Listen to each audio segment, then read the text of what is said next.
It's like seeing a thunderstorm in the summer. Like right here, you can see it, you know it's coming.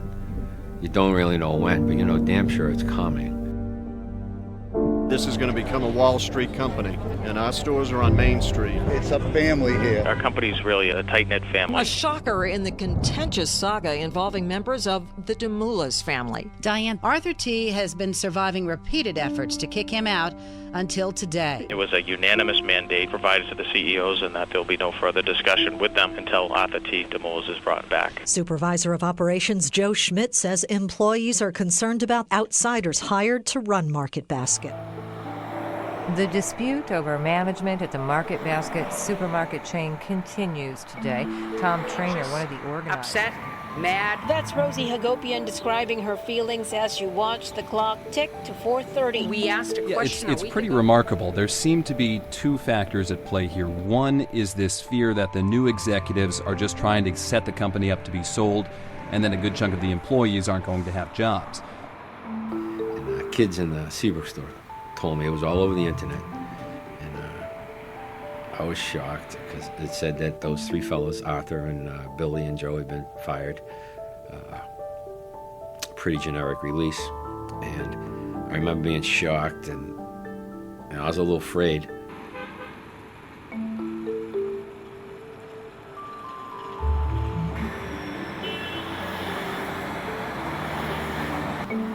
And then I remember thinking,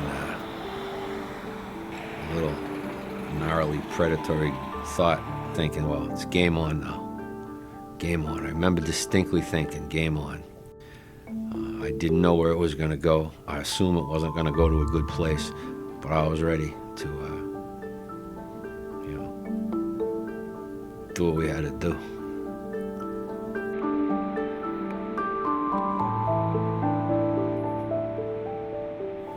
I don't think that any of us expected it to come to that. And yet we weren't bluffing. So here we are, not bluffing. Now we don't have jobs. What do we do now? And we walked out, and the media was all over the place. How long have you been here, sir? 45 years. And you're prepared to leave? Absolutely. Every person who walked that day, it wasn't 100%, but every person who walked out that day with the intent of not going back in until Arthur T. was back, made a personal choice to fight. I tell you, I've known Arthur DeMoulas 42 years, and you can rest assured that he would never, ever send me a letter like this. What's it say? It says, if you choose to abandon your job or refuse to perform your job requirements, you will leave us no choice but to permanently replace you.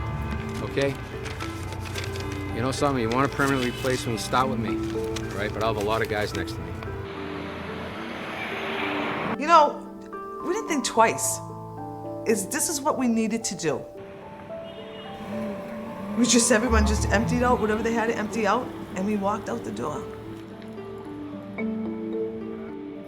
In the summer of 2014, the largest non-union labor walkout in U.S. history would take place in the unlikeliest of places.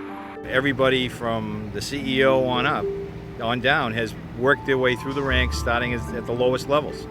And these two people were from outside. We don't take direction from people outside. Just because the board gives them a CEO title, my boss is Arthur T. DeMoulas. Always will be. I can't even say that I thought I was the head of a labor movement at that point. I really didn't expect this thing to last more than a week. The daily saga of the unassuming band of rebels behind it would captivate a nation. These people are here to just destroy what we spent our entire lives doing. All these people we talked with, they've all been here since they were 16, 14 years old. When we heard that there were two new CEOs that were being brought in to take this place over, it was just foolish. If these guys are going to come in and they think they're the boss, good luck to them. They're going to need workers to do the work because we're not going to be here. Armed only with loyalty, dogged determination, and with no knowledge of the workings of labor disputes, their accomplishments would confound business leaders, economists, and academics. They wouldn't break the rules regarding labor disputes. They would rewrite them. They wouldn't create a mere distraction for a $4 billion corporation. They would bring it to its knees. Really, there was no other option, and there was no other way to go. This was it. It was either Arthur T. DeMoulas as president and CEO running this company with his management team, or it's over. And where most labor walkouts are about long lists of complex demands, this one was about something very simple. What we want is Market Basket, and what we want is our old CEO back, the one who did it all right from the beginning. Adi built this place. This is their story.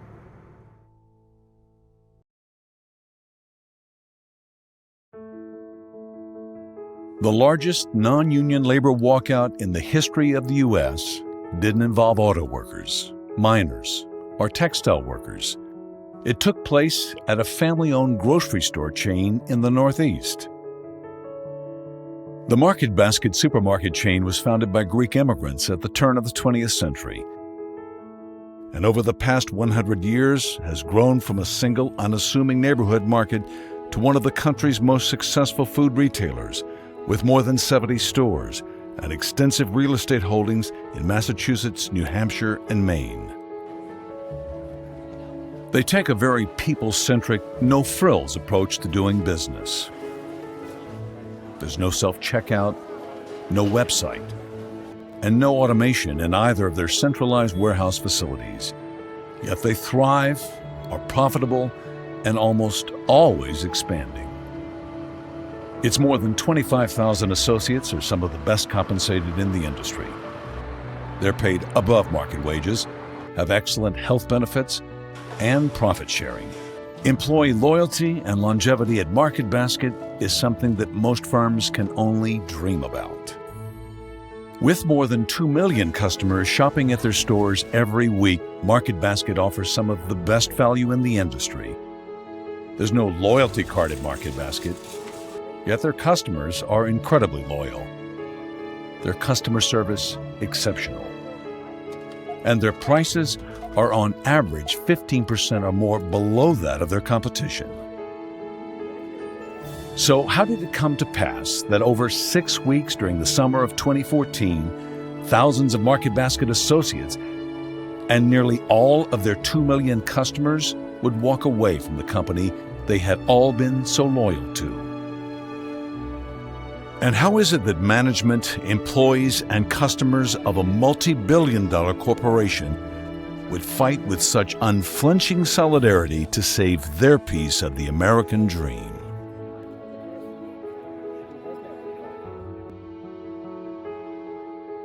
I think it starts with any new associate that joins the company. A lot of them start at 14, 15, 16 years of age, and a lot of the people that come in don't understand what it is to put on a white shirt and a tie for a gentleman, or a female to wear a nice blouse. So it starts there. It starts with the process of, this is our company, welcome, here are our dress code requirements, we want you to be a part of the team, we want you to look professional, because when you look professional, you are professional. And that's something that is very important in the overall aspect of it. So it kind of sets the business tone right from day one. There's such strong cohesion about what the company means to people. You can ask people at any level at this company, any function of the company, and they'll tell you the same thing. They'll talk about service to the community, they'll talk about family, they'll talk about how they're a little different and distinctive than others.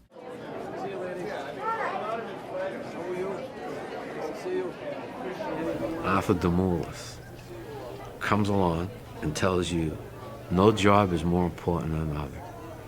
No one job is more important, and you all have merit. Who the hell says that this day and age? Who? They're very loving, and that's a strange word to use in business, because I haven't found any love in most corporations, that they really do have a special relationship with the people. Artie, not that long ago, bumped into a woman, and she said, "Nice to meet you, Mr. Demoulas." And he said, "Very nice to meet you. Are you a new employee?" And she said, "No, I've been here for 16 years. And Artie said, 16 years? How could it possibly be that I don't know you? Well, there's about 26,000 FTEs in the company. And he said, "It won't happen again. I'm going to come by and see you." He said, "And I apologize for not knowing your first and last name and more about your family." I mean, he looked at me and said, "I can't believe I don't know her." The boss has said 1,000,000 times, he's beaten me over the head with it so many times. We're in the people business first, the grocery business second. At the end of the day, what it comes down to is if you put in a good, honest day's work, you'll have people that appreciate it. You'll feel a part of something greater, which I think is something that everybody wants to do in life. They want to be a part of something bigger. It's a work ethic. You know, we expect quite a bit out of people. We expect you to come in, hit the ground running, and work. You know, it's easy to get the impression with talk of family and service to the community that this is an easy place to work, right?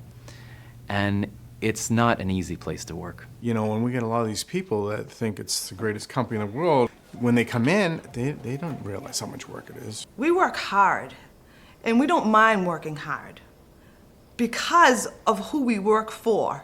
He treats us well, and we, in return, give it back. Mark Sturzo and his brother Chris have worked at Market Basket since the late 70s. In 1999, Mark had a stroke. When Mark went down, he was obviously in ICU. I went in and I sat down with Mr. Rockwell, Mr. Marsden, and they told me right off that Arthur Demoulas said, and Mike Demoulas said, "Don't worry about anything. The checks are going to keep coming. Just take care of your brother." I mean, what company does that? What does that tell you? What company does that? The first time I went down to see Mr. D, he was sitting in his back desk. I was like this, shaking. I couldn't mutter a word. Mr. Demoulas looked at me and said, "Why don't you come back and see me tomorrow?" I went home, I practiced on what I was going to say, up and down, up and down. I finally got to meet him. I told him I was looking to buy a house. And he goes, "Where you buying?" I told him, Lowell. He helped me out with a mortgage. He gave me his bank, his lawyers, and I bought my first house through Market Basket. And that was with Mr. D. When you speak with many of the associates there, you get the sense that they're feeling like I owe the company something. It's given me just a little bit more than I've given them. It's something I haven't seen at other companies. Yeah, I wanted to be the first female store manager for the company, but I wasn't. But the one they picked was a very solid choice. No exceptions. It's not all roses all the time, right? I mean, they have competition. There are arguments. There are disagreements. I don't get along with the bakery people all the time or the produce people all the time, but don't mistreat them because we're on the same team and you're not part of it. In some ways, this is a throwback, right, to the days of staying a long time in a company, and so you were that kind of a family. I started at the age of 17. 17 going on 18 years old. 14-year-old. 15 years old. Yes, I've been there about 40 years, and I'm very, very rarely the senior man in the room. I've been a vendor in the commercial bakery department at Market Basket for over 20 years. At that time, it was 1958. 1974. 1978, since 1981. My first job was a bagger. You either start shagging carriages or ringing a register. You know, you see the other people and say, "How long have you been here?" And they say, "Oh, I've been here 15 years, or I've been here 20 years. And I'm like, "Seriously? You've been working in a supermarket for 20 years? But you know what? I've been there 21 years now. I don't know what happened to me, but the same thing. You don't leave." Athanasios, or Arthur Demoulas, and his wife Ephrosyne emigrated from Greece in 1906 and settled in the city of Lowell, Massachusetts. After working in a local tannery for the first few years, Arthur returned to Greece in 1912 to fight in the Balkan Wars. Upon his return in 1917, he started the first Demoulas Market on Dummer Street in a section of Lowell referred to as the Greek Triangle Acre. It's a store that becomes, as did a lot of other immigrant stores, a centerpiece of the neighborhood. It's a place where people go to get news from home. It's a place where people go to find out politically what's happening in the city. It's basically a place where you can gossip and learn about what's happening. And so markets like Demoulas's market at the time are really important cultural beacons. As the store becomes bigger and then as more stores are added to the chain, it also is indicative of the fact that Greeks as an immigrant population are making it economically. The family itself is this institution in a way, and it suggests if you work hard, if you do the right thing, you can become successful in America. Demoula's youngest son, Telemachus, also known as TA or Mike, became involved in the business in 1938.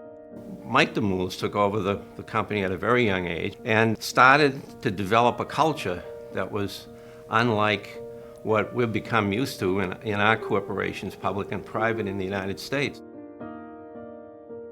Mike's oldest brother, George, joined him in running the family market, and in 1954, the brothers purchased the business from their parents. It just happened with Mike and George, and then they, for some reason or other, they saw opportunities to expand, and they took it. Over the next 17 years, they managed to turn their parents' small neighborhood market into a thriving franchise, expanding to 15 stores. They got along famously. Mike was a strictly, business, and George was a little softer. If there was anything, he was the one that calmed things down a bit. I'm sure it was a tremendous, horrible thing that happened to George.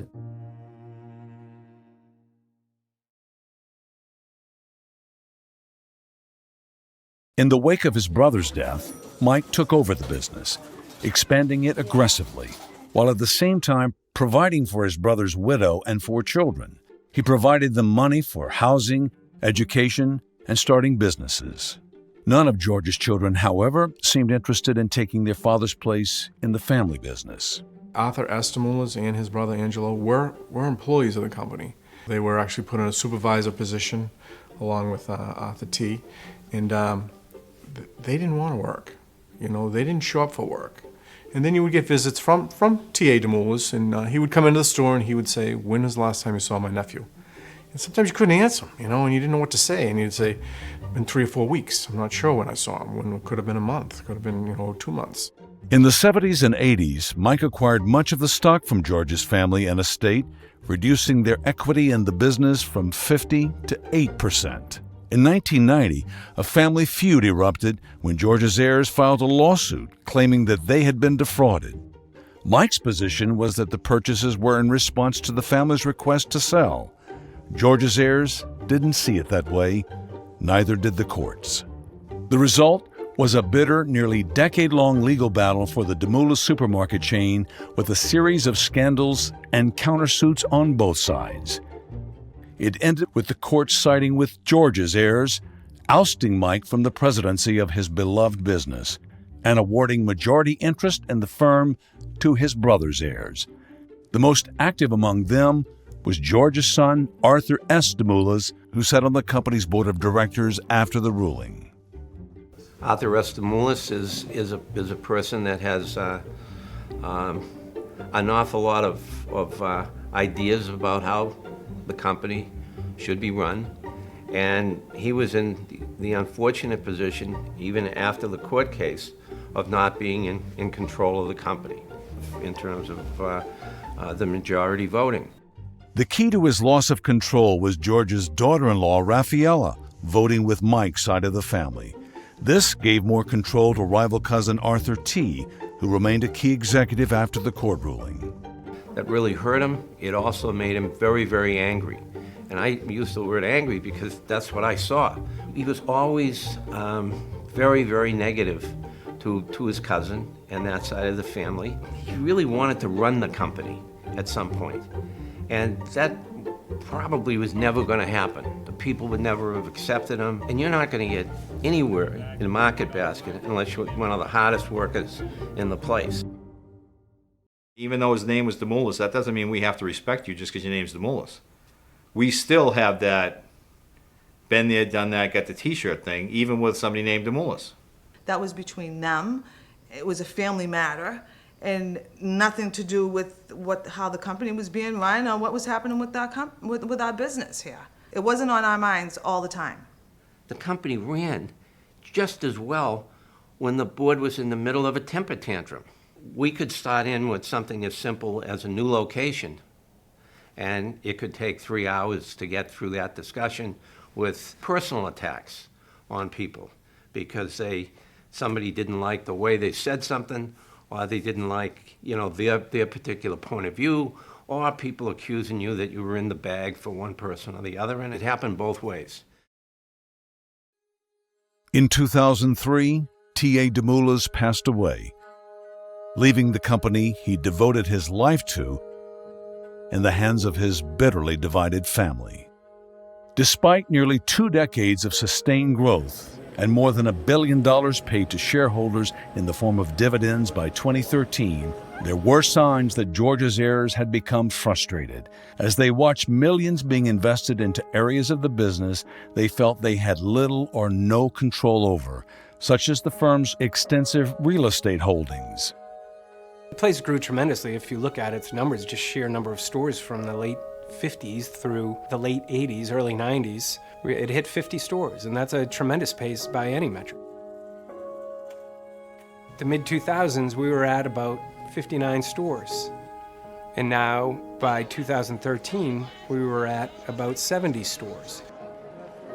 So, a very short amount of time, he really got the ball rolling.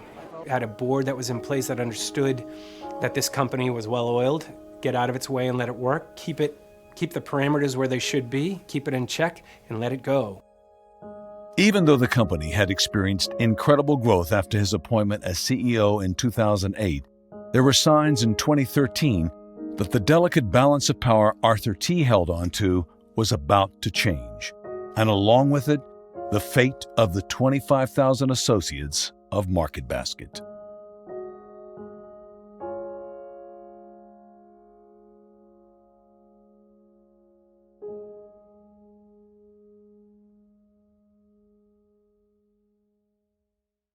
Public officials here today, very much like all of us here at Market Basket, enjoy being amongst the people, and we also enjoy serving the community. In its simplest form, it was one side of the family, that the non-operating side, that wanted a liquidity event, but the other side wanted to grow the franchise bigger to help more people. And in helping more people and putting your money to work, you're going to make more money, but also you're going to help more people in the communities that they want to help. I mean, it sounds almost non-business, but it's absolutely what grows this franchise. Real or not, we knew that there was a woman out there with the power to go the wrong way. Didn't think she ever would with the way the company was thriving. We figured everybody was winning, so you'd be a fool to want to disrupt that. But it happened. After years of supporting Arthur T.'s successful growth strategy, Rafaela Evans switched her vote to the Arthur S. side of the family in 2013, shifting the balance of power to the Arthur S. side and allowing for the ratification of a new board which would include 3 new independent members. When the A's certainly wanted liquidity, which was suggested by this new board, that's what they came in. I think that's really what they came in to do, is to have a liquidity event. She piggybacked on it, and I don't blame her at all, but I think she was a very good shareholder for a long, long time and helped us grow the company tremendously. How are we doing, Todd? It's disturbing when you've been taught and cultivated to believe that, we have a responsibility to those individuals. And Arthur believes strongly and has taught us all that, first Mr. Manager, Mr. Supervisor, Mr. Bill Marsden, you've got to take care of your people. You've got to take care of your customers. Because, without any of them, we're not going to have anything to share. And you've got a new faction that's involved that says, listen, I want more, at the expense of all these people that have built this business. That was the fear that was going through everybody's mind, including myself to some degree. He wanted to make sure that he got out when he wanted to get out. And it took him years to do that because he didn't have the votes. And once he got them, he changed the board. And then, the last year was very difficult when Terry Carlton and I were in the minority position in the board. We got steamrolled. We need to do something. And it's not necessarily my skill set in such a short period of time.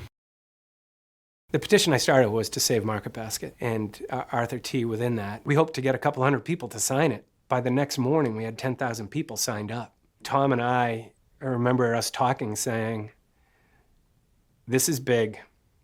There's an army of people thinking the same way we are who want to fight this thing. Power of the internet, social networking. With the balance of power now in his favor, Arthur S. could clear the obstacles in his path to control. His first obstacle would be his cousin, Arthur T., at the July 2013 board meeting in Andover, Massachusetts. We decided, the board meeting is next Thursday at the Wyndham Hotel in Andover, where they always held the board meetings. And we figured we'll get as many people there as we can, and we'll just line the streets with signs, we want RDT, and please don't fire him. What Arthur S. may not have realized was that his actions would fuel a movement born from a culture that he had not been part of. No question in my mind. I don't think there's any question in the boss's mind. He would have been fired that day were it not for those 2,000 people. Round one, Market Basket. But we got to sleep with one eye open now.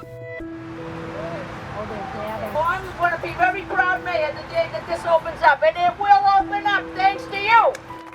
While Arthur T. would survive the July board meeting, Arthur S.'s move to control would continue, with the $300 million dividend paid to shareholders. The payout would severely strain the company's cash reserves. Major expansion projects ground to a halt.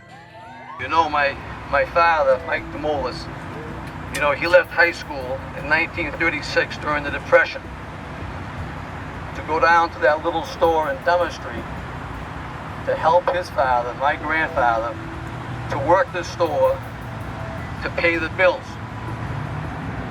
And paying the bills to hard-working associates and vendors and contractors has been a hallmark of our company ever since. I said, there's going to come a day, someday, you mark my words, you're going to give a victory speech from the back of my pickup truck. Bill Shago up there was very powerful. And that just shows the difference between Bill Shea and some other board members on the other side is he brought himself out. RDT brought himself out. RDS never came out. He shied away from everything. He didn't come and speak to the people. Either did any of the other board members. Did they come speak to the people? No. Arthur T. would file suit against the board, alleging its actions concerning the dividend were improper. Judge Fabricant made her decision that basically said, I'm not going to make a decision. So she allowed things to go the way they were. The money was taken out of the company. And at that point, I was just so disgusted. I said, listen, we got to take matters in our own hands. This court system, we're not going to get any justice from this court system. And this board of directors is primed to destroy this company, in my opinion, and we can't allow that to happen. He's still here. He's still with us. We did everything we always did, We just continued to do our job. There was an undercurrent, there's no doubt, an undertone of unease. And it made life very stressful for everybody. Finally, on June 23, 2014, 1 year after losing control of the board, Arthur T. Demoulas, along with key executives Joe Rockwell and Bill Marsden, were fired and replaced by co-CEOs Felicia Thornton and Jim Gooch. I was shocked they fired him that day. We had some agreements to help the new board run the company with Arthur in there, and they just blew that up. That was awkward, having them walk in the building with these security guys, and they came in with a whole computer team. When we first got word that Mr. Demoulas was let go, and I called that meeting and I let everybody know about it, a lot of guys were just standing right there, and we'll walk out right now. When I got out of the meeting, I talked to him that evening. Right away, it was, let's get together and and plan how we're going to get the company back. It was around this time we put up a post about resistance, asking people to resist any overtures from them. So this is a beginning for us. And yesterday, I was in turmoil. When I woke up this morning, there was an email from my son. He's in San Diego in the Coast Guard. He saw the news on the Facebook site, and I'm not going to read it to you because it'll bring me to tears again. Basically, he said, "Dad, you've done all you could, but I'm not done." It solidified my decision to stay, be a commando and cause damage. So those who are cynical about it say, well, it was only about their jobs. That's wrong. It was about their jobs, of course. Or cynical and saying, why would anybody fight for a CEO? Because they could turn on them at any moment. They don't understand that that fight for that CEO was not only for the individual, but symbolic of the business, the culture, and the trust that was built up over time. Gerard Levins showed up at the Indian Ridge Country Club at the Andover Police Department and tried to change the locks and fire all of the staff at the Indian Ridge Country Club, which is part of Demoulas Supermarket's property, and they are Demoulas Supermarket associates, in the middle of a member guest tournament. Felicia and Jim, they sat down on the couch. They just go, you know, we're not here to hurt anything. You know, this is a well-oiled machine. I just looked at them and I'm like, are they kidding me? And she shook my hand. She went on her merry way. I said to myself, oh my God. They are no match for the strength and the commitment that Market Basket has, for the passion they have for the business and for the CEO. The call went out through social media. We got people mobilized.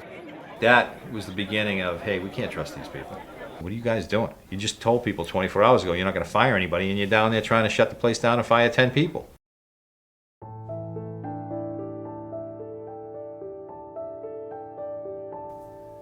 We have one demand: reinstate Arthur T. Demoulas as president and CEO, unrestricted in his duties, or we will walk. And ultimately it came down to giving a deadline on, I believe, July 17th. And believe me, I would much rather be selling groceries and stocking shelves and talking to you guys. This is not what we do. This is not what Bob Ferranti, who's listening back there, does. This is not what we want to do. We're not very good at it. We're at the point now where it's a question of conscience for all of you. I can't tell you what to do. Tommy Gordon can't tell you what to do. Tommy Trainer can't tell you what to do. So you know something?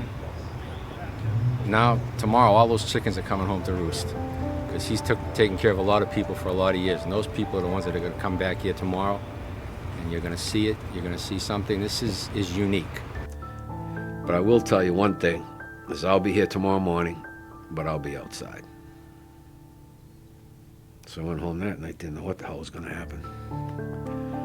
You know, it's easy to be the guy at top of the hill saying, follow me, but you turn around, you certainly hope someone's there.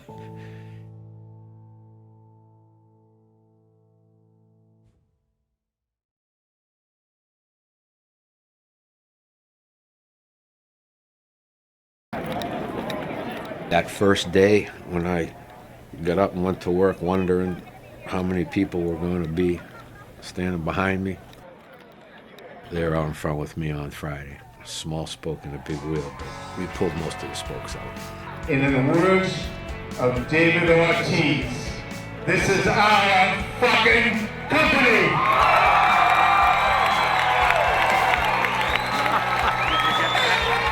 Within a few days, 8 top managers who were involved in that action were fired. We got fired on that Sunday the 20th. We had a rally planned for Monday in Tewksbury. The company didn't own that property. So we got permission from the people that own the property to be there. And they put out the thing on social media, we're going to have a rally on Monday at Tewksbury 8. There was just tremendous excitement in the air, and it was a lot of very positive energy. Just a tremendous crowd, like you would see at a rock concert. One day you have a rally, and a stage is being set up, and there's a microphone and there's speakers. How did that happen? We don't do rallies. They knew how to do it. It was a very basic sort of a setup. A truck and thousands of people. You see Joe Schmidt up there looking like a Kennedy. We shall be victorious. We shall be firm in our resolve. It's been a pleasure to serve with all of All of a sudden, Tom Trainer is Bruce Springsteen. you. Yesterday, I was fired. Today, I'm fired up. It's funny how people were groomed for this battle. When we go to a store opening, Steve Palanka gets on the PA, and when the store's over, he's back to being Steve Palanka, who's quiet.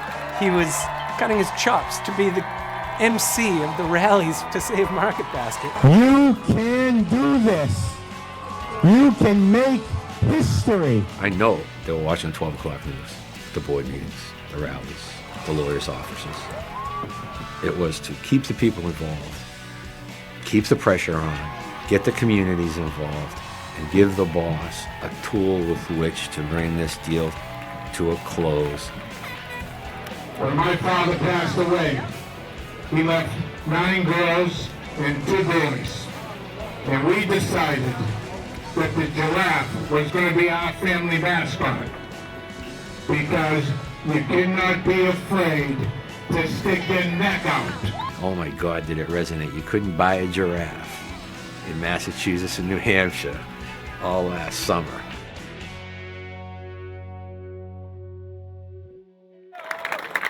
We have 2 million devoted customers that are got our back.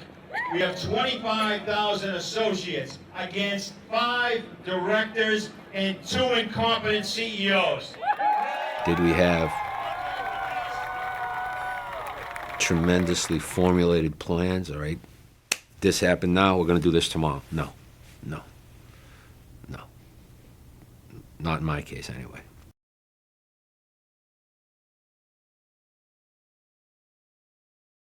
The rules of the road of general labor law did not apply in this particular case. There was no contract that was being renegotiated, so there was no rules, there was no box that all of this fighting had to happen inside of. There were no 3-minute rounds or whatever a boxing match would be, and judges and scoring. This just was going to be over when it was going to be over.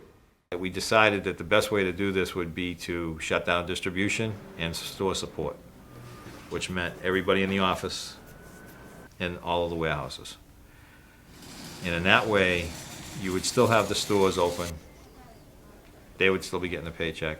You would affect the least amount of people, yet do the maximum amount of damage. We needed help. We needed help from the media. We needed help from the customers. And how are you going to make this happen unless you hit them in the wallet? Why did they fire us on a Sunday evening? That's just odd. I mean, I can understand sending a courier because they don't have guts. But why on a Sunday afternoon? I'll tell you why. Because the board of directors must have called them this weekend and said, get this thing straightened out. Sorry, it's too late. We're shutting down. Well, the CEOs, I mean, they were just out of their regular textbook, you know, how to run a company or what to do. I don't know if they expected, you know, the massive amount of people to stop working that did, and then for this shut down to happen. Key people have just been eliminated from the company, people that have dedicated their entire lives to making the company everything that it is. And you cast them aside like it's nothing. And you think that you're just going to throw those people out and then it's going to be business as usual? Really? You know, do you have a clue? Do you know anything about the company to begin with? We weren't picking orders, delivering, sending out orders for that day. Right then, I mean, it was done. But like I said, it was only 2 days. By that Sunday, these stores were, you could see there's not other cases. In a week's time, the stores were bare. A new board came in. They still felt that they could get a team in there and they could work this out because they had co-CEOs that supposedly had experience that would help the new board. That was disputed a lot by the rank and file of Market Basket. I don't plan on working for Felicia Thornton and Jim Gooch in the future anyways, you know, because the way they're running the company, there'll be no company left to run. We got this new megaphone, everybody. We got it at Radio Shack. 75% off. Thank you, Gooch. That's for you. Thank you. But I think they really felt that they could get the thing up and running again. And I think that's where certainly one of the A shareholders or the council said, hold it, we don't believe that.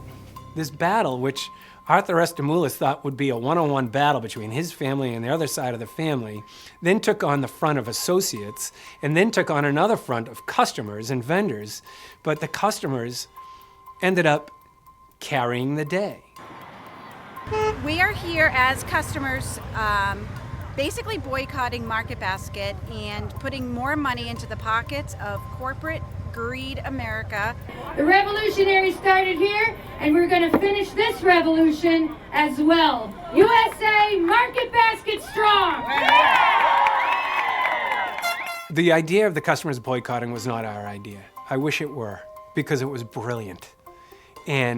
But that was as organic as anything on this. The customers did it. The customers asked us what to do, and we said, support us. And they said, you know what? We know what to do. We're not going to shop there anymore.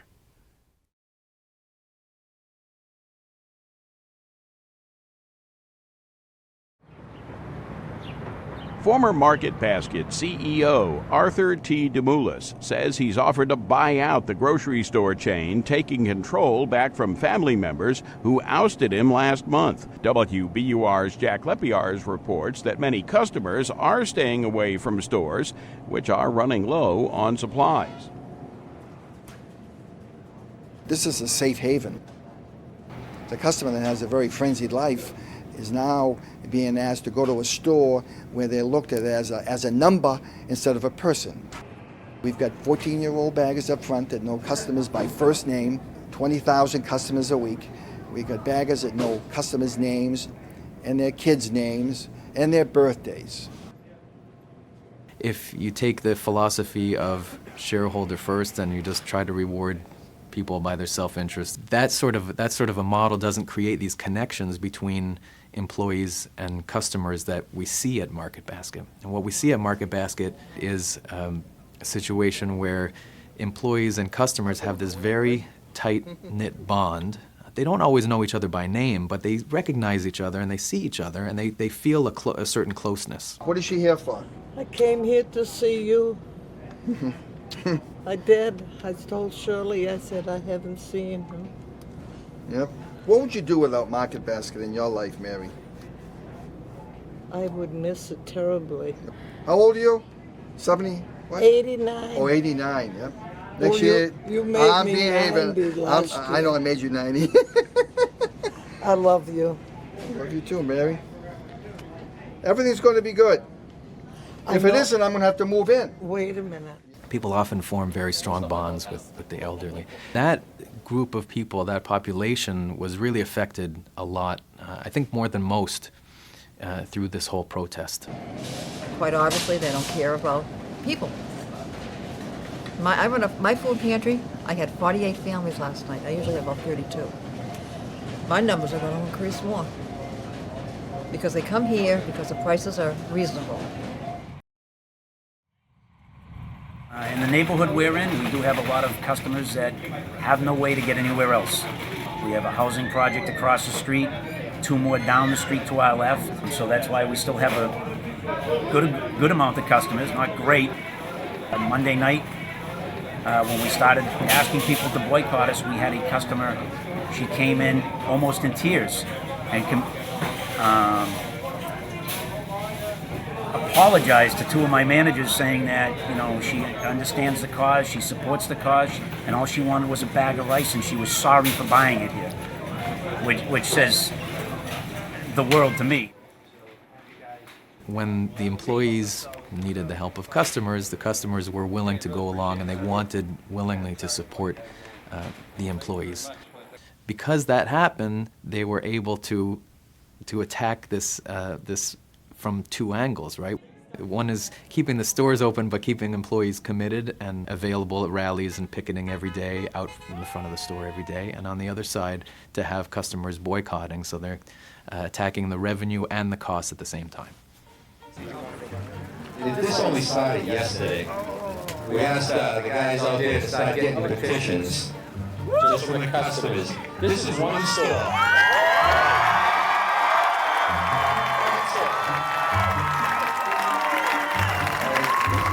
credit is full of them. So times this by 70. Felicia and Gooch, how's business?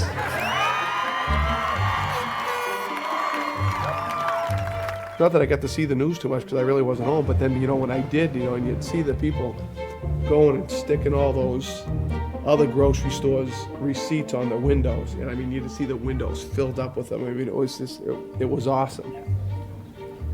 I went to Londonderry Market Basket, walked in there, stood up in the manager's office and looked over a 110,000 square foot store, saw one person. One. That was the very first time I thought, we might be able to pull this off.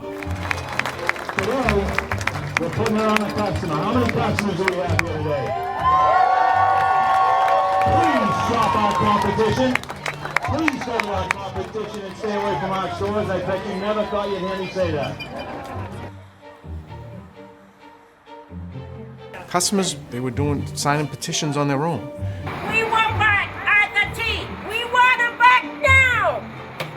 They stood outside our stores getting people to sign petitions. They did all kinds of things on their own. They got their own rallies together. Okay, we're gonna do this by a show of hands, just to start things off. How many customers are here? How many of you customers who have your hands in the air are currently shopping at Market Basket?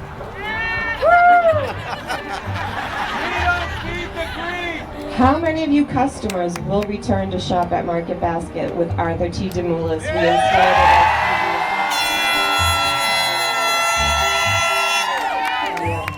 What you see here today is a microcosm of the 2 million customers that are boycotting Market Basket because we believe in Arthur T. Demoulas as CEO and only Arthur T. Demoulas as CEO. Obreros juntos jamás serán vencidos. Customers united will never be defeated. And I want to end with this. The next time we do this, I want this to be a gathering in celebration because Arthur T. has this store back again. Here's the problem. No matter what you think about this board, $400 million worth of cash is lost. Just as an example, $40 to $60 million worth of fish was thrown out. There's nothing in the stores. There's no company. It's shut down. The reporters would ask me, aren't you fearful that you won't be able to recover this company?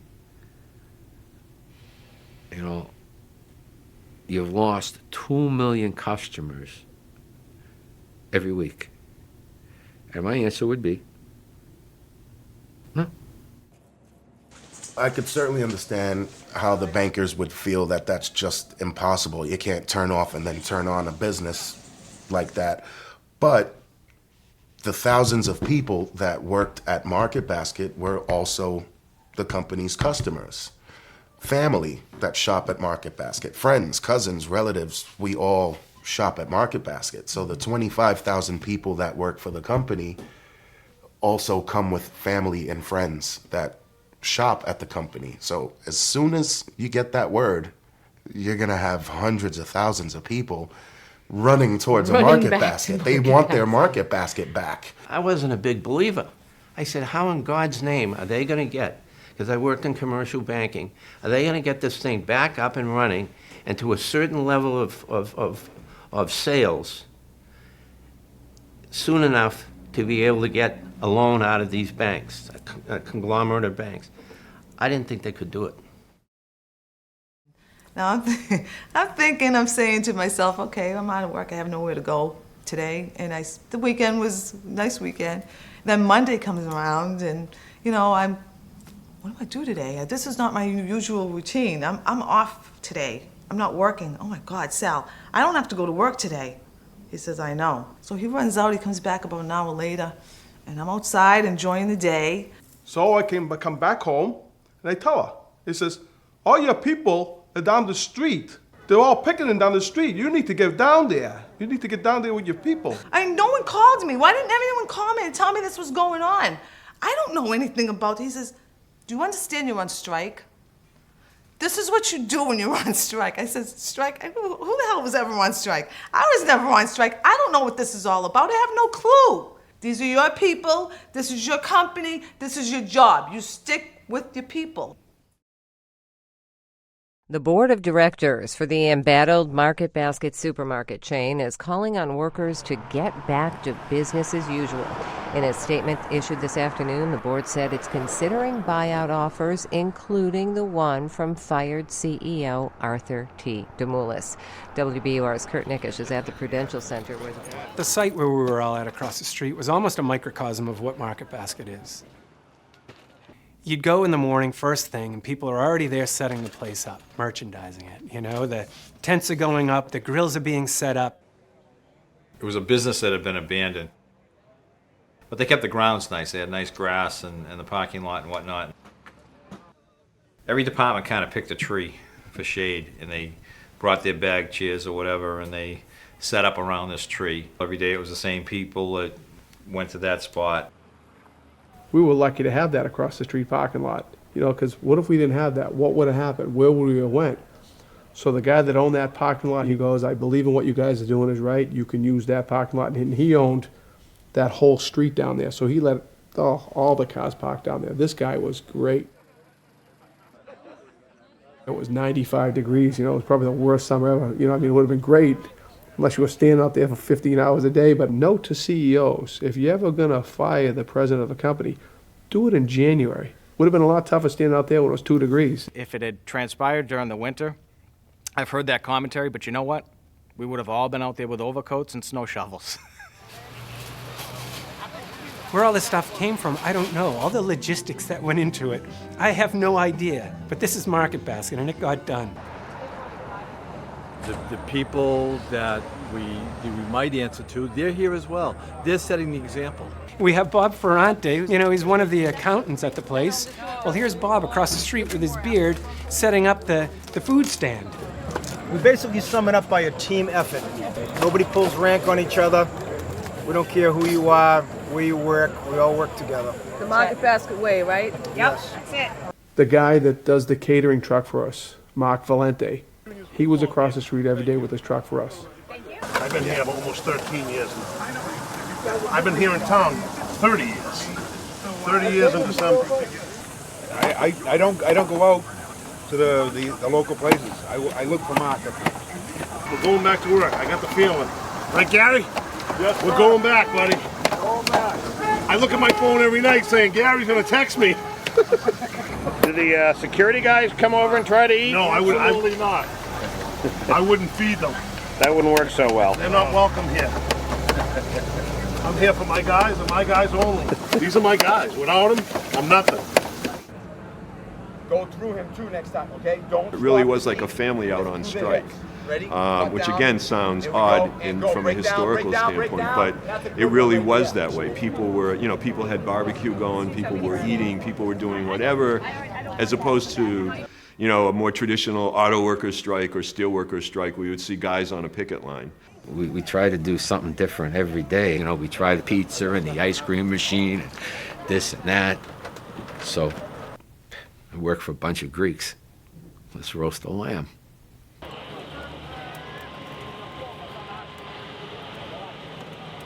Artie was so concerned about everybody there, and one day he had somebody drive by, very incognito, to see how we were all doing.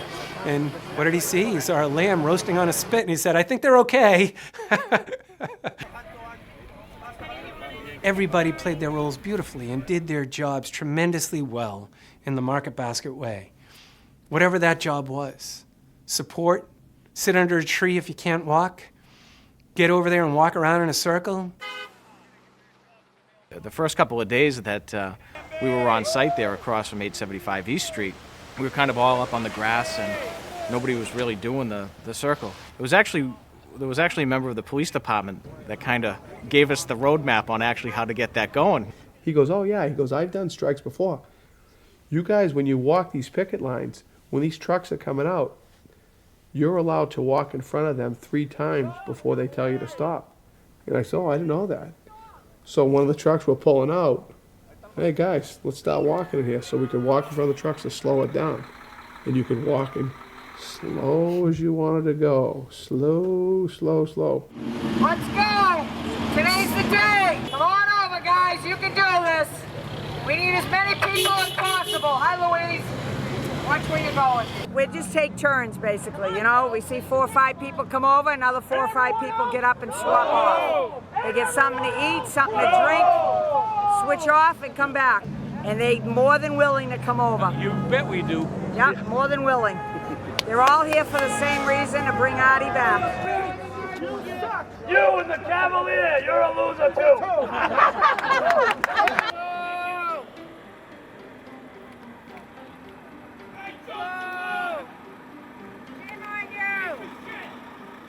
It hurts us down here when we see our guys out there at the office, you know, struggling. Right. And so we're gonna do whatever we could to help them. Exactly. That's why we were screaming and yelling and saying, That's you right. know what, calling these guys the names for that one reason, because they're attacking our brothers. Exactly. Remember that scab driver at my store? Yeah, that crazy guy. I did it all. stopped the truck and he delivered in my store. Yeah.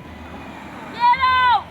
I'm disappointed in you, and Germany is too. Get out! Hey! It was a crowd that was full of emotion and passion. That's right. But very little, and I was out there a lot, you didn't hear the bad, vulgar swears. And if someone did, it was an isolated case, and the kids around them saying, hey, we don't do that.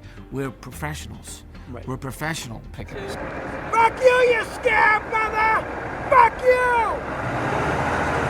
Piece of shit!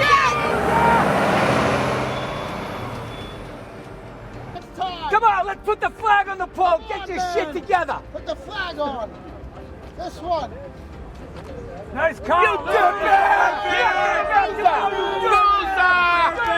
Loser, dirtbag! Yeah, keep smiling!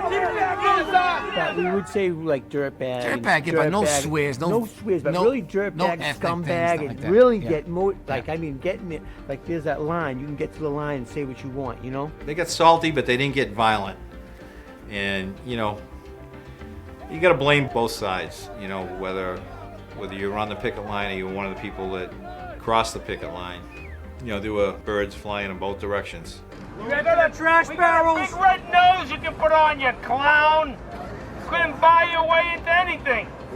Don't even know where to park your car, you loser! Make sure you get the pictures there, pork chop. Myself, I had to stay neutral. If I see someone saying something, if they got a little too high, I'd say, guys, tone it down. You know what? You could be heard, but, you know, let's not turn this into where it's ugly.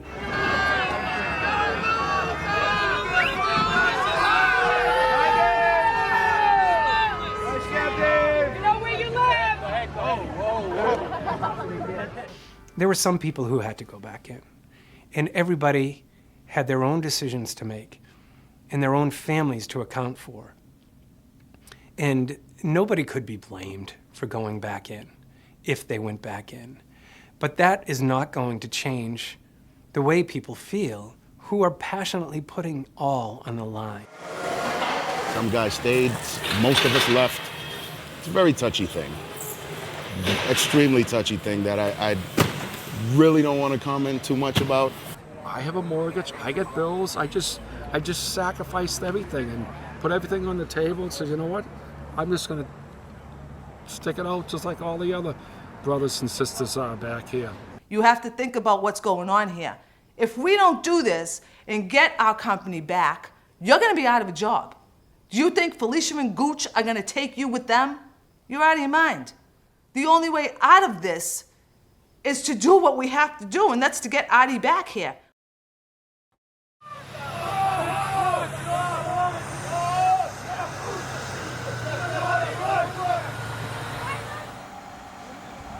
We'd go to Tom's car, and we'd sit in there, and he would have his laptop in his car. You know, lots of times, you know, the game plan, when they would send out a directive, our answer to that, to the stores, would be something to kind of disrupt their plan within the bounds of the stores, especially the store managers and the store management, not disobeying what they said. Maybe to take their directive. If the directive might have said, the load is coming in, make sure you are there to unload the truck when it gets there so it can move on to the next store. Well, something might go out after you bandy about some ideas, and you just have one person with a jack unload that truck, whereas normally you might have a team of people. Unload it. They said to unload it. Unload it. But take your time.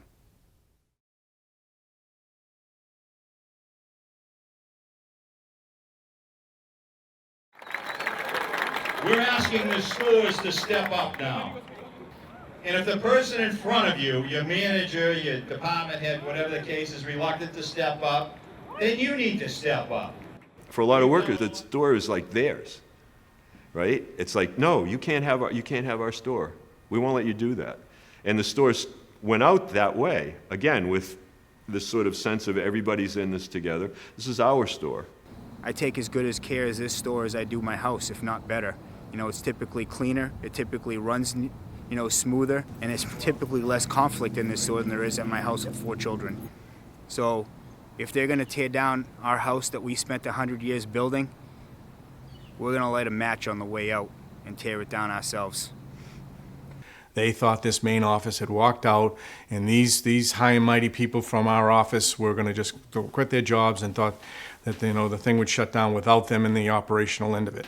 What they didn't realize is the people that all in the stores were in on it too, that we were going to shut the store down. You know what? We're not going to do the orders. I don't know what you're talking about. We're not going to do the orders. We're not going to send orders. We're not going to receive orders. Slowly, as they saw people, oh, we're going to get in trouble. Oh my God, what's going to happen? They weren't used to that. We always follow discipline, but wait a minute. We're in a different era here. We're on our own. We're on our own island right now, and we're going to fight our battle right here. At that point, the company is really turning into 2 companies. So you have CEOs at the top. You've got just a handful of people who remained in those offices, and store directors, very little communication between them. And that's one company that was having tremendous difficulty functioning because really the core decision makers were all gone. Then you have, I don't know if you would describe it as a shadow organization, or you have the other market basket, which was functioning on the outside across the street from the corporate offices.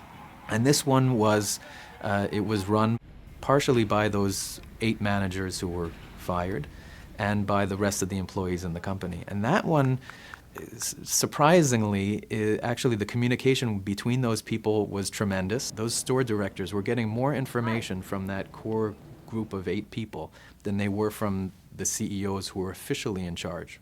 What you had was a group of a couple hundred people who spent the last 3 or 4 decades learning how to make this place run the best of anybody in the industry. So who better, except those same 200 guys, to know where to put the sand in the gears? So I was group texting the store managers and the assistant managers with instructions. Don't take your signs down, don't do this, do whatever. And the stores were pretty much listening to us. When I was told to take my signs down, yeah, I had them put up 10 extra. Nobody took them down, not anybody I knew. If they took them down, they went back up. But in my store, they stayed up. And what's the plan going forward as far as that goes? Now the tea's back, I'll take them down. In a way, when I started reading about this, I'm thinking, damn, these people are crazy. What are they doing? It reminded me in a way of, take something like the Boston Red Sox, where everybody likes a certain manager, and the top owners of the Red Sox decide, we're getting rid of this manager, we're bringing in another one, and all the Red Sox say, no, we're not playing for that guy. We want the old guy back. Every now and then you would get a 1-line or 2-line from Felicia telling us to, do our orders and so forth, but they were just professional, and they weren't even answering the questions we were asking. She was just telling us to do orders, and the customers would come back. This leadership over here, Tom, and with input from Steve and everybody out there and Mike, and they decided, okay, you place your orders based on current volume. So, store would place an order for 1 pallet. Store would place an order for 2 pallets. We would get some communication saying not to order. Then at a point, they told us to actually order too much. So we took our scanning guns and we produced orders of thousands and thousands of cases of groceries. Order like crazy. Order huge orders. That warehouse is not going to be able to fulfill those orders. That place is going to go nuts. Keep in mind, between the grocery warehouse and the perishable warehouse, you're talking 1,200 loads a week. 1,200. Our guys load a trailer. You can't get an envelope in there. It's floor to ceiling. It's perfectly done. The quote replacements might get out 20. That would be 20 trailers leaving. That doesn't say what was on them. This is a mixed skid. Household, pet food, spices. You're gonna have a driver drive an hour and a half to drop off 3 skids. It's ridiculous. And to boot, they sent this thing up on a reefer trailer. This is a refrigerated trailer that they send dry grocery items on. Why? And when they would get there with those orders, refuse it because it would be incorrect. It's not what we ordered. We're going to do what we had to do. We honestly blocked in docks. I moved my employee parking area to my receiving dock. So you couldn't back a truck up there at one point. One of the truck drivers asked me the directions how to get here. Oh yeah, I gave him up in North Conway. That's where I put him. I'll do anything I can to give these guys the wrong directions. Anything. We did everything and anything. Any little trick we could come up with, we would do. Just to be part of the resistance, you know what I mean? That's what we had to do. We took groceries in. Like I said, we unloaded trucks like snails. But not something we do, and it's against, we want to crack the whip, say go, go, go, but you're going too fast, we would say. It's something that never come out of my mouth working for Market Basket. Slow down. It got to be a competition amongst our managers. I would get a call, hey Stevie, we just finished a grocery truck, 5 hours and 18 minutes. Is that the record? It was from a guy just down the street. I'd say, no, someone took 5.5 hours. She was adamant to say that, we would to place these orders and the customers would come back. I don't know what she didn't get, that the customers weren't coming because we asked them not to come and they were on board with what we were doing. She just seemed to not even understand that. And I don't know how that could even be, again, with the media, Facebook, all of that out there, that the customers stopped coming. There was point counterpoint being played along the way, and our guys were playing chess, and those two were not only just playing checkers, they didn't even have enough pieces to play checkers, so it was pretty cool. I think it really scared the people, the new board members, that they said that this is something they'd never seen. The only thing they could come up with is someone's doing this behind the scenes. Well, who's doing it? I guess people have a hard time understanding that actually was grassroots and it really wasn't organized, because it wasn't. Early on, we would go to the Cracker Barrel almost every morning, and we would meet. During one of the rallies that we had, I remember making a speech I had seen in the Herald that day, this guy named George Regan. I'll never forget the guy's name. There was some public relations mogul in Boston, said that if you think this is being done by a couple of guys that get together at Dunkin' Donuts in the morning, you're wrong. And I said, no, you're right. It's not a couple of guys at Dunkin' Donuts, it's 8 guys, and we're at Cracker Barrel, I'm really getting ticked off with people telling me we can't win this. They have all these experts that are telling me, well, you can't win, that's never happened before. So what? They don't know us, we're not normal.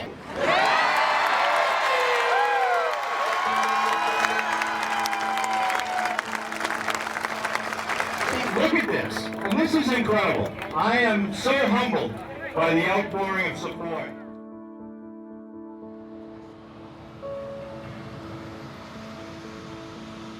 I didn't look at having the futures of 25,000 people on my shoulders. That was on the board's shoulders. That was on Arthur S.'s shoulders. They were the ones that made that decision. I never saw myself doing this. I never did this for anything but the love of my company and my job. Never looked for another job. Never filed for unemployment. Just kept going every day. And we were really just naive. We weren't smart. We didn't think we were labor big shots. We weren't trying to create some movement that was going to change the country. We simply wanted RDT back.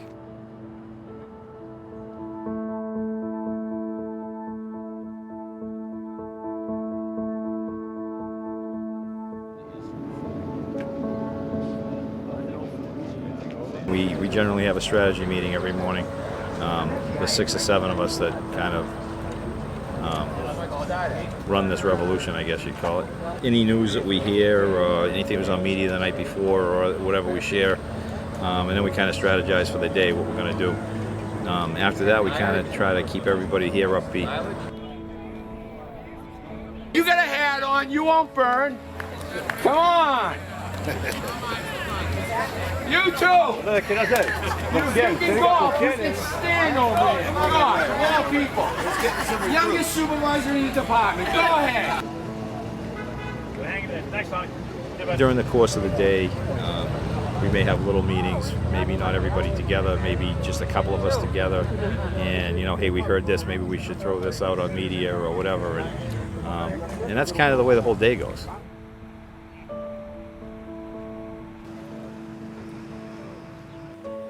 Everybody was dying for information, okay? And it was very hard to get information. We were out across the street in touch with nobody as far as what was going on at the board level or how Artie was fighting. We knew he was fighting every day, but we could get no information. I've had to actually, in the last couple of weeks, just tell my guys, I said, take the day off tomorrow, put your phone down. If something happens, we'll know. You know what I mean?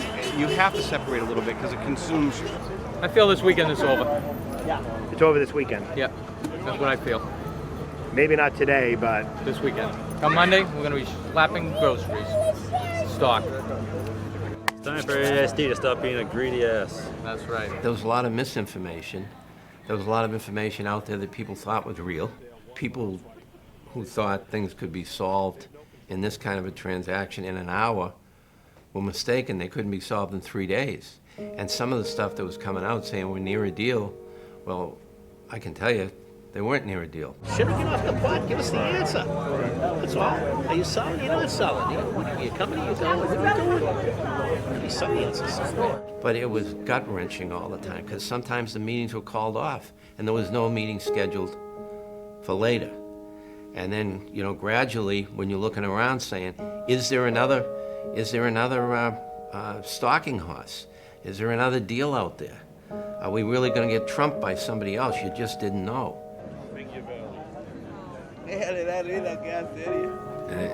It wears on you every day. I wake up every day afraid that I was going to say the wrong thing to someone. We quickly realized that everybody was watching every move we made, and they were looking for body language. They were trying to get close to us. If they saw a couple of us talking, they would come over and they would try to overhear what we were saying.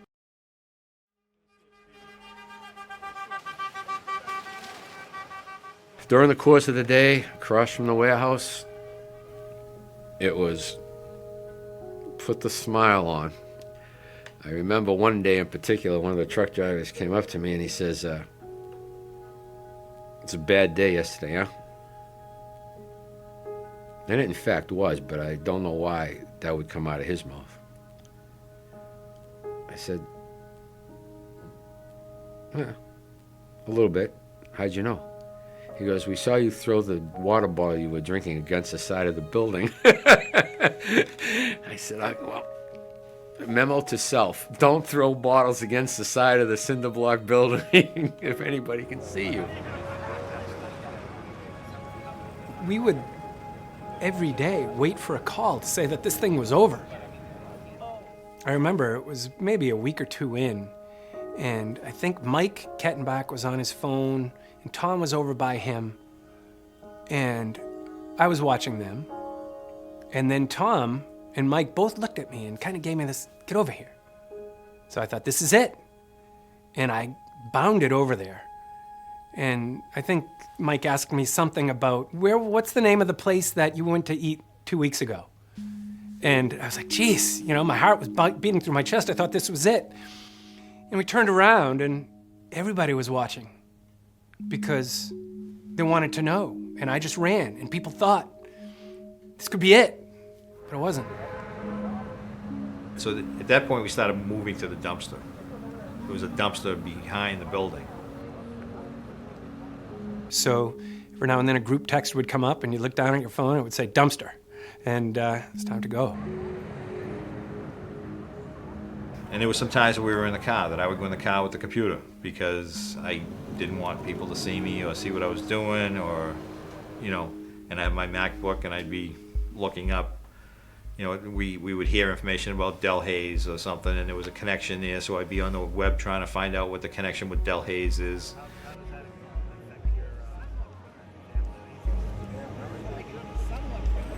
But yes, we had to be very careful.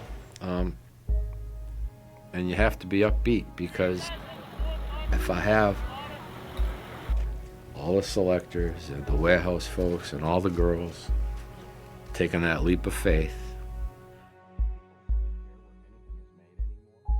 can't leave them hanging.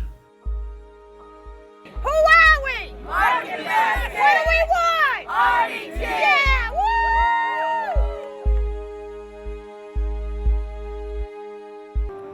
I have seen him spend time with people. We thought this was an easy no-brainer, but then it kept going and going and going. And then they said it can't go much longer because the company, this can't be viable.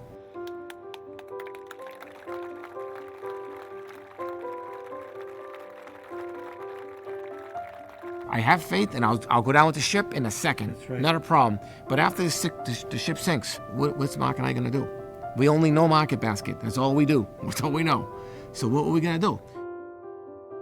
Sit down at the table, everybody. It's a family meeting. Market Basket's going south right now. A lot of things are happening. Does it really happen? It's really happening. So I'm gonna let you know what I'm doing. And I'm gonna risk everything. Right. And they were all on board. Stephanie Exactly. was on board. Everybody was on board. My kids were on board. They That's all went right. for Market Basket. It was very hard to deal with. I mean, again, as an individual, as a worker, you know, you're going there for information, trying to find out exactly what's going on, to try to relay some good news, perhaps to the rest of the people you work with and your family, your loved ones, and just, oh, we're not sure yet. We'll know something tomorrow. And then tomorrow comes and it's like, well, they have a meeting on, you know, on Thursday, so just give me a few more days. And then just next week, it was very, very stressful, though. Very stressful. I definitely saw the bigger picture in this. I knew he felt so strongly about it, but I also felt like they were fighting something bigger. It really showed what the middle class is really going through and working for. We were saving for a house at that point in time, so we did have to tap into our savings, which, you know... Dwindled greatly. He was not going back there no matter what. No. And I did go to Hannaford's and fill out an application. And did a couple of side jobs throwing junk in a Right. trash bin out of houses, like Right, and a couple of portraits here and there, couple you of, you know, art jobs. Yeah, it certainly helped during that time. I think was also kind of therapeutic too, because Certainly. to sit and work on the art and not think about what Right. was going on with Market Basket at the Right. time, it helped. When I have to, I certainly use my artwork as a way to run away without leaving home. That's for sure.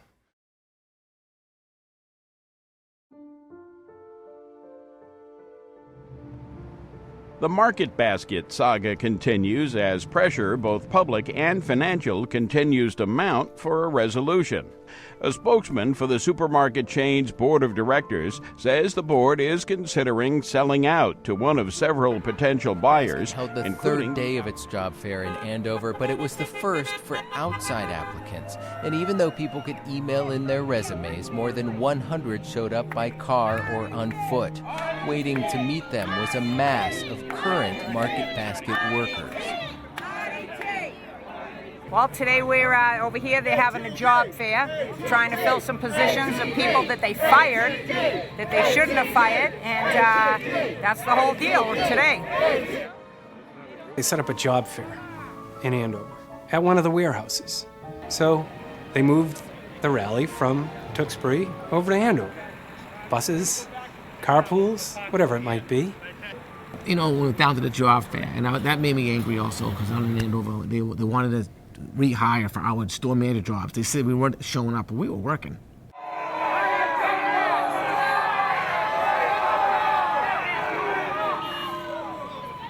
You know, we blocked the entrance, see what's going to happen. Let them know that it's the wrong thing to do. Listen, there's no jobs out there for you.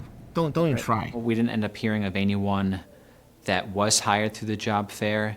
A lot of people saw it as another scare tactic. It was kind of another instance of an ultimatum that the new executives were saying, you need to come back by this day or your job could be replaced. Each of those threats was worrisome because there was a real possibility that people would be fired. I lay in my bed at night crying because I thought in my 35 years with this company I would never, ever experience this. As the drama wore on, the co-CEOs insisted that staffing be proportional to revenue in some sense, so there was this painful layoff of part-time people that happened that really turned the screw in some sense. That was perhaps the strongest push from the other side, and one worried whether that was going to break everything. During this shutdown, in a sense, of our company, to tell the most vulnerable of associates, truly the most vulnerable. The part-time are the most vulnerable people, the ones that need us, and to tell them we don't need you anymore. Yeah, it was devastating. When it came down that I could not schedule my part-time associates, my tough skin came out, and I grabbed my assistant that was on duty that day, unfortunately Wally, and I says, we can't schedule any part-time associates next week. I'll never forget it, and I apologize, Wally, but he was in tears, and he said, that's the hardest thing I have ever had to do, was what I just did. And that's when it hit me. I'm like, my God, I have to do this to the rest of the store.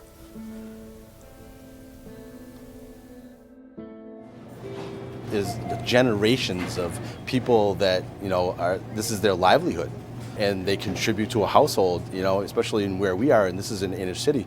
So a paycheck from a part-timer goes to a household. It doesn't go to spend on sneakers or anything else. It's part of their living expenses for a week, a month, or whatever it takes. And Gooch and That backfired on Felicia them. laid off those part-timers.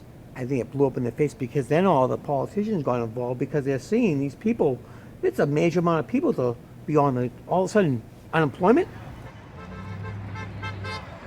I began talking with my commissioners about the possible impact on the state. So certainly knowing that we had about 9,500 people who were employed by Market Basket in New Hampshire concerned me. And so I was also trying to think through what it would mean to the state, particularly our unemployment fund, if this walkout continued. I really thought about it as an impending disaster, but instead of a natural disaster, it would be one caused by a family dispute. And that seemed to me to be something that we should try to prevent if it was possible.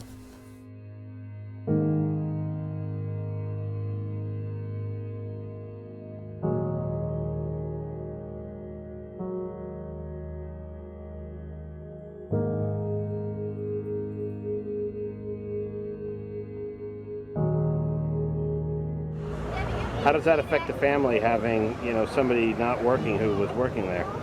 She's more depressed than anything. She's kind of given up hope, I think, at this point. Really? Yeah. So what do you think? You think this is going to get over today? You can't trust anything they say, so you don't know until it's done. I had to come in and I had to talk people off the ledges every day. I had to make sure that they understood that things would be okay, even if I didn't think they were.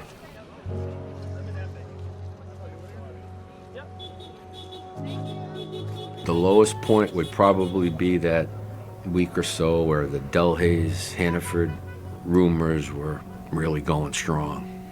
And, I was hoping the boss wouldn't make any rash decisions, trying to protect us, to be honest with you. There were all kinds of deals proposed and deals that fell off the table, and one that stayed on the table longer was the foreign buyer, Delhaize.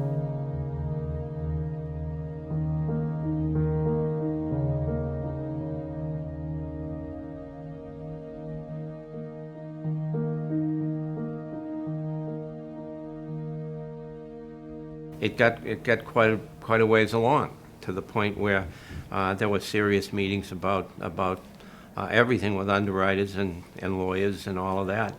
You know, Arthur T. really wanted to make a deal because of what was happening outside the company with all of the people that were out there protesting the whole thing. And I know he talked to a lot of people that selling the franchise to someone else and taking the money and leaving would ruin the company, whether he went with them as CEO or he didn't. And so I think he redoubled his efforts to try to find a solution for his family. The lawyers, and there were plenty of them, decided that they were absolutely, positively running out of time. Last night, another deadline or another board meeting has been canceled. It seems to be this morning, there's more issues this morning. Bottom line, this is criminal what's going on here today. An awful lot of people being hurt. When is enough enough?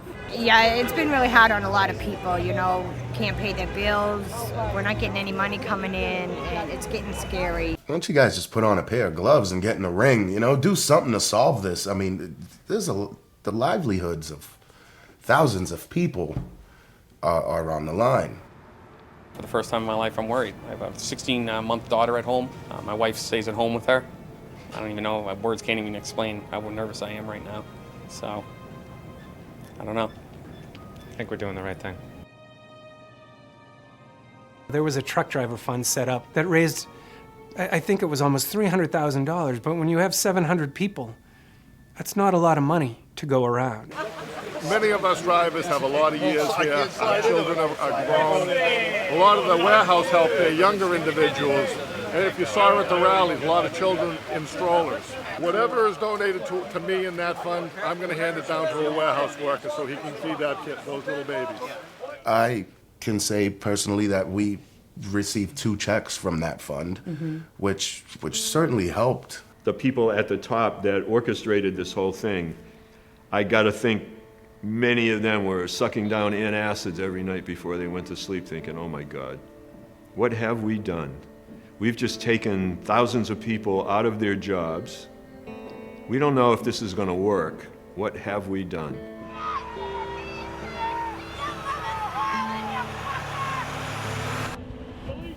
Each individual piece of news didn't seem like it was moving in the right direction. It always felt like everything was getting, like people were digging in more and more. It really had that feeling of, could this company that had done so well actually go under in a matter of weeks because of this?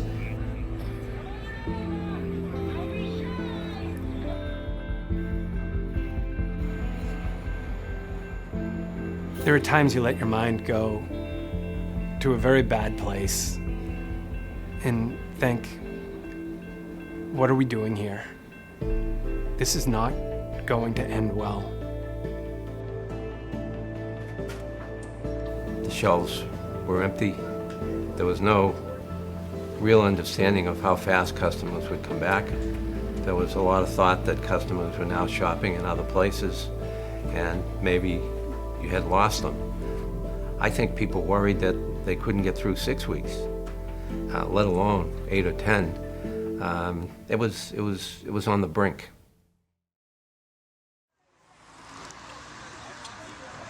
There was a lot of spite there. I think that the hatred was so real and so deep that the last person the other side of the family wanted to sell to was Arthur T. DeMoulins. There was to be a board meeting that afternoon we had heard of. A board meeting in the afternoon. It's got to be over. The governors were involved. Everything's got to be there. And then that board meeting lasted all of 10 minutes from what we understood. And nothing happened in there. We were all crushed. I remember going home and just thinking how what these board members were doing was absolutely criminal. And we thought we were doomed. This one, for some reason, really affected me and Steve Palenka. We were so confident that it was going to happen. And we couldn't even contain it anymore. We couldn't be up for them anymore. You know, it's like a high school date. You build up, and then nothing. And then I got a phone call on the way home. By the time I got home, things were much better. you could sense things were happening. So that was like 4 o'clock. And I'm like, all right, I'm going to take off. And then one of the guys says, no, wait around. You know, like the way he made it sound like we're going to hear something soon. We had been burned with too many of those Sundays that we thought this thing might end. So I went to bed.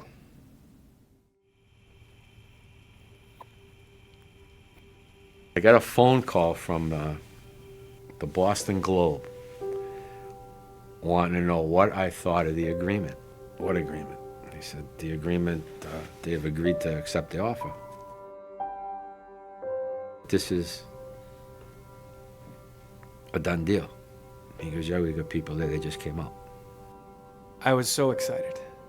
I had tears in my eyes, and I was hugging Nicole. It was probably about 11 o'clock or close to it that we got the final word that yes, it's a done deal. I wasn't even happy. Wow, it was definitely an I can't believe we did this moment. It was more a sense of relief than euphoria at the time. I don't know if I couldn't believe it or thought that somebody's going to pull a Lucy on me again and pull the ball away. I don't know, but I didn't believe it. The 11 o'clock news came on, and they announced that they agreed. Are you kidding me? Did I just hear that? And he said, yes, you did. A co-worker of mine called me and said, the deal is done. The deal is final. He's back. And I jumped in my car and drove to Tewksbury. I must have gotten here in 10 minutes. And I live in Lowell. It takes me about 20 minutes to get here. Just very excited.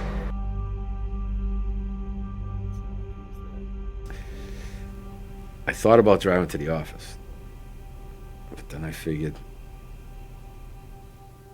I might be able to get a little sleep now.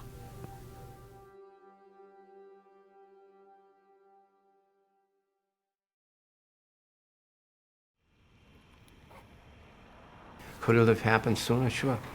But no one was ready. Finally, I think cooler heads prevailed with both sides of the family and the lawyers. There was always a question of whether Arthur S. would sell to the Arthur T. side of the family. That was always a question that was behind all of our thinking, because there was a lot of people thought that wouldn't happen.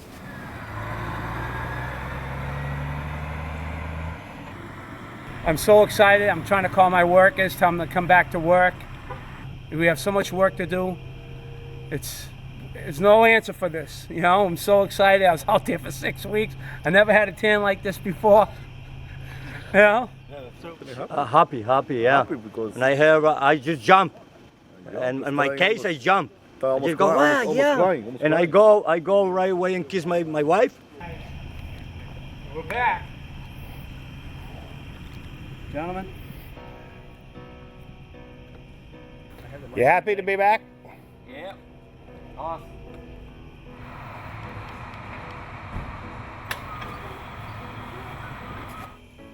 After 6 weeks, the Market Basket food fight is over. The company and Arthur T. DeMoulas announcing a binding agreement which sells the company to Arthur T., who returns effective immediately with day-to-day operational authority. It's a major victory for company workers who virtually shut down the grocery store chain for weeks as they protested for Arthur T.'s return. So I show up at the office the next morning early. The elves got to chatting, and we kind of thought we should end it the way we began it. So we got the stairs back in my truck that the elves built. And we parked it over on the grass on the corner facing the flagpole. He showed up, and it was just a swarm of people trying to get him out of his car and stuff.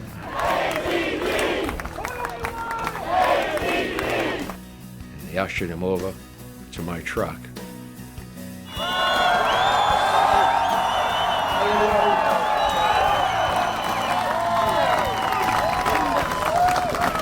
How are y'all doing today? The associates of Market Basket, the customers of Market Basket, and the vendors of this market basket organization. You, and only you, have taught the educators, you have taught the professors, the analysts, and the CEOs that the workplace here at Market Basket is so much more than just a job. He probably doesn't remember it, but he ended it where he started it, in the back of that blue pickup truck, and nothing could be so sweet. As happy as he was very nervous about what the next few months were going to be. How much time do I really have to get this thing fully functioning so that I can have a real shot of being able to pay this debt down? Do I have an office left? Sort of. It's not occupied, is it?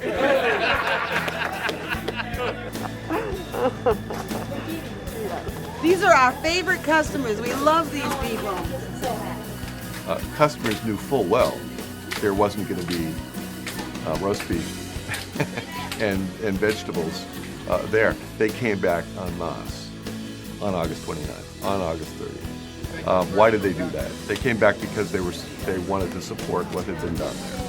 That puts a lie to this notion that the customers were only staying away because they knew there weren't groceries there. I don't have to tell you, we're happy about the resolution. Good to hear. We are as well. You glad to be back? Oh yeah, we're glad to be back. We're wicked happy.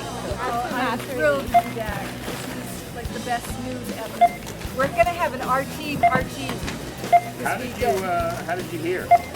Last night at 11 o'clock, my husband woke me up and told me that we're back in business, so that was great. Are you happy? Yeah! When you're happy and you know to clap your hands. When you're happy and you know to clap your hands. When you're happy and you know it, you really want to show it. We're back. Let's go. And I mean, that was the only feeling, like, let's get this job done. Let's show everybody what we can really do. Everyone just got right back to work in a matter of hours, really.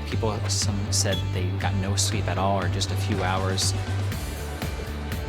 Their job at that point wasn't to celebrate it, it was just to keep doing what they always did.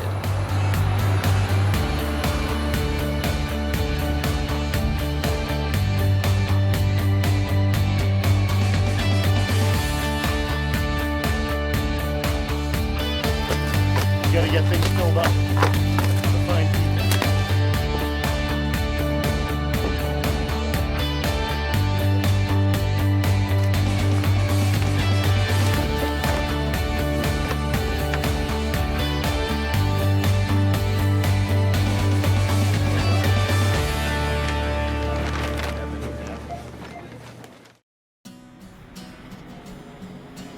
So in the fall, after we won,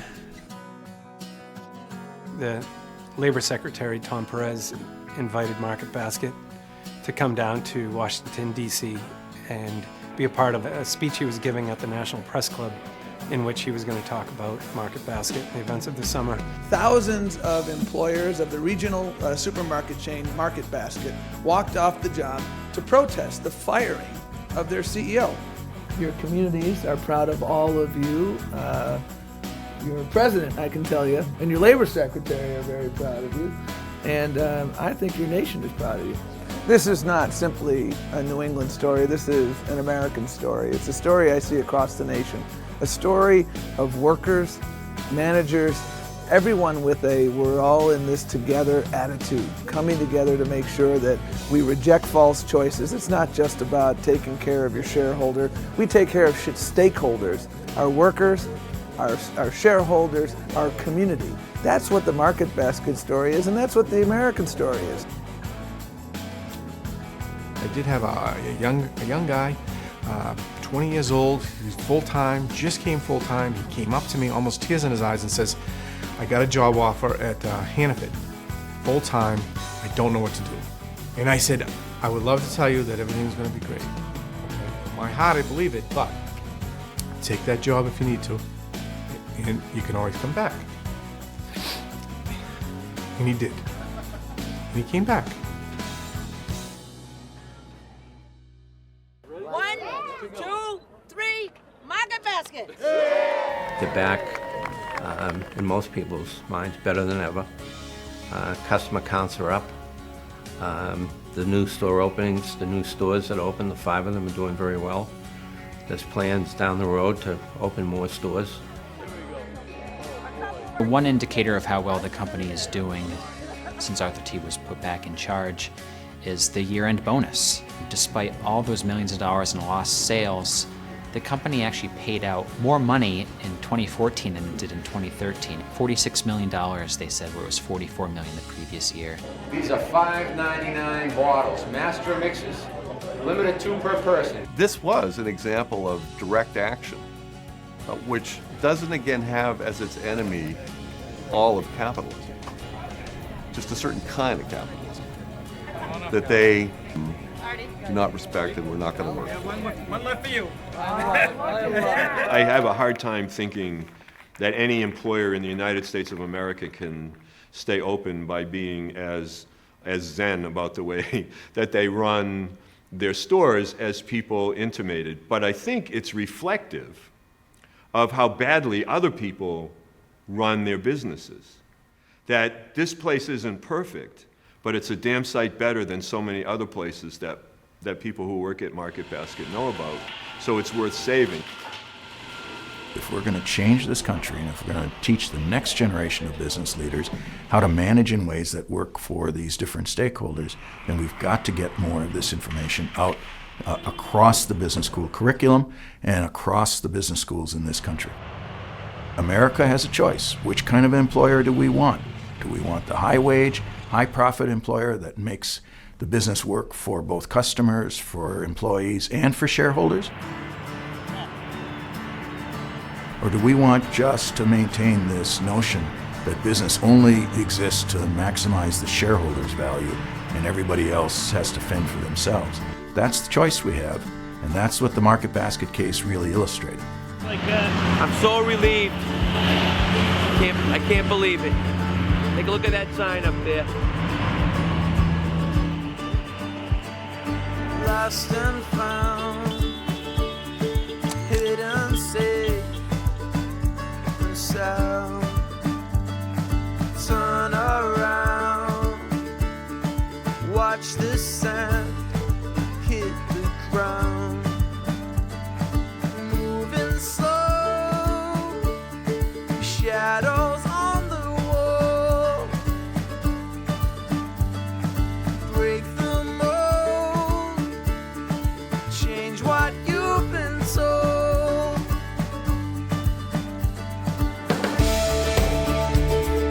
Colors, explosions, I feel like the world and I changing the world tonight. We're free, we're satellite. Colors, explosions, I feel like the world and I changing the world tonight. We're free, light draws down, scattered hit the ground, burning through, brings the night into view. We grow strong, seeing as shadows fall. Break the mold, change what you've been told. Attention shoppers, the first rule in business is the customer is always right. Except in this instance, apparently, nothing to see here. Move along. A tisket, a tasket, dear Market Basket. Firing your loyal employees, that's pretty classless. Get your head out of your ass.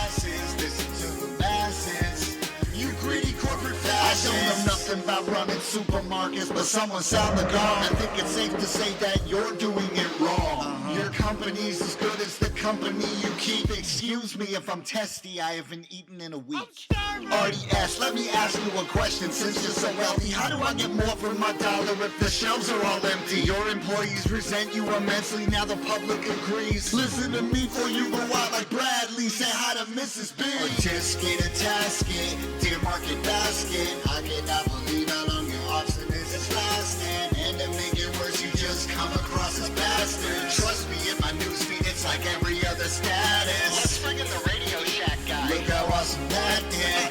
Tag nabbit, we just about had it. And while we at it, the underlying fact is the people aren't important to the board like the cash. Have you ever heard of workers fighting for a CEO in the history of time? Well, no. I'm just an average Joe consumer near the cooler who has been buying my chicken cordon bleu there since it was called Demoulas. When you remove the heart of it, you're left with nothing. Can't you settle your family feuds at like a cookout or something? I mean, you damaged your brand and worse, you inconvenienced me. There's only one way to fix this, you idiots. Bring back RDT! Ah, well, at least I won't have a problem finding a parking space. Save Market Basket. I'm hungry! I'm sick of walking 3 miles to Stop and Shop. That sucks! Do you know how long 3 miles is with a 30 rack of Coors Light in your hand? I do! I get home and I don't even want to drink it. Cause it's warm by then! 30 warm years. Thanks, Market Basket. Market Basket.